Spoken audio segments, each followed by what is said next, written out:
Good morning, parents. Today's video is for math, and this video is for the 9th and 10th as they both have the same skill. So looking in your packet, we are starting on page 91. That is a parent letter. Page 92 is also a parent letter, just kind of explaining what I'm going to go over. And then we get into the content on page 93, 94, 95, 96, 97, and then for some reason when this printed, it had a page missing. It's really no big deal. If you want to download it, you can go to the Brownsville Area School District website and download just this page out of our packet, and if not, if it's missing, it's like I said, it's really not a big deal. And then finishes off with 99 and 100. So I'm going to just briefly talk about making a 10. So we have already done this skill, so this should be review for your kids. And what we're doing with this skill is really a couple of things. One, we're getting the kids used to the fact that different number bonds, different number pairs have the same value. We're getting them used to just memorizing facts. Research has shown that really flashcards are okay for some kids, but for a lot of kids, they really need to work with numbers instead of just trying to memorize them. And this is one way that they can work with them. So at the beginning of this skill, you're going to see that they are not giving them a specific number bond to find. Instead, they're just more abstractly asking them to make bonds on their own. And on page 93, they introduce it with a story about spaceships returning home, some landing on a blue mat, some landing on a red mat, and tell them that the total is 10 spaceships. And they ask, what are 5 ways the spaceships could land? And now you will see on the packet, it gives them just 2 boxes. This is something where you could grab a manipulative.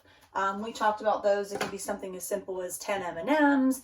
It can be something, 10 pieces of candy, 10 really whatever you have. And basically they want to see, can they split those 10, which is our total, into 2 different add-ins, 2 different parts. So they may start with 4 on this mat and 6 on here, and then they will be writing 4 and 6 make 10. They may do 5 and 5, and then they will be writing 5 and 5 make 10. So basically they want them to find 5 different ways to make a 10 using 2 add-ins. So that's that page. And then it goes into another one. This time it has the number bonds. Again, finding ways to make 10. Now, I just wanted to give you some different ways that you can do it as far as them actually finding the pairs. So one way, of course, is with a manipulative where they're moving things around. You don't have to do that, though. You can simply have them draw a 10 frame and then either get 2 different colored crayons, or if you don't have crayons, you can just use a pencil and have them mark off some one way. So I'm going to pick 3 with a slash, and the rest I'll put a dot in, and then separate them. 3 have a slash, which means 7 do not. Now, it's going to be, your kids are going to have to count them out, but this is kind of how you can guide them along. If you have a number line, you can look at numbers 0 through 10, and you can just have them pick. I'm going to use the same number this time so that you can see it both ways. Maybe they pick 3 to start with. They can put a dot under there and then count up. 1, 2, 3, 4, 5, 6, 7. That was 7 hops. So 3 and 7 make 10. Now, some of your kids are going to quickly realize this. Some already know it, that we can also just flip-flop those 2 add-ins. That's one of the math properties that we talk about. You can always switch the order of the add-ins and still get the same total. So if that's the case and they just know that, then once they discover 3 and 7, they should also be able to tell you 7 and 3, or write it in a number bond like this. Okay, so those are some different ways that they can do it. The book also shows just working with your hands. So I'm going to use the same example. So if your child picks 3, they're going to put up 10 fingers and put down 3 of them and just count what we're left with. So 3 fingers are down, 7 are up. That always works. I know a lot of people say, you know, we don't want the kids counting on their fingers, but we have the fingers, we might as well count on them as a strategy. So that's just how you're going to work through those first couple of pages. And then you're going to get to a point where it gives them a word problem. So I'm going to model that as well. The problem I'm looking at is at the bottom of 95, and it says, Jasmine has a total of 10 fish. 2 are yellow and the rest are red. So again, using those word problem strategies we worked on last week. This word problem kind of really spells it out for you. It says she has a total of 10. So the kid should already know 10 is the bigger number or the whole number. And then it tells us that out of those 10, 2 are yellow, the rest are red. So this is our yellow part. Their job is to find the red part.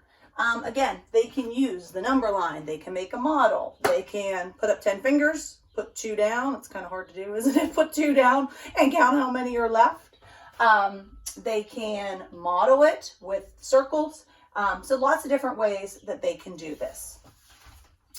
And then again, the next page is just practicing those number bonds. Now you may find that by the time they get here, boom, boom, boom, they can just rattle off partners of 10, 0 and 10, 1 and 9, 2 and 8. Great.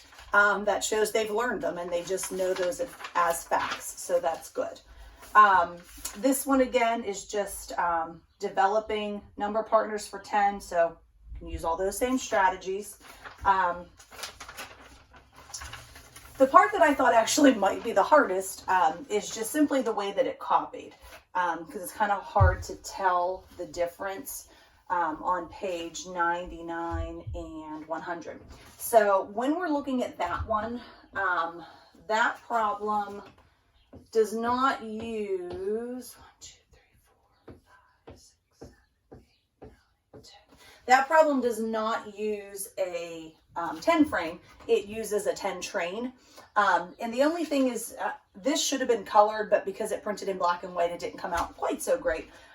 So when we're looking at that one, the first one says 10 equals 5 plus 2, 4, 6, 8, 10. Just want to make sure I have the right amount. So when we're looking at that one, in the packet, 5 of them are a different shade. You can't tell. So just have your child get a crayon or a pencil or something and shade in 5, because here 10 is our total, 5 is one of the parts, and then they are just simply counting the leftover part and making that number pair.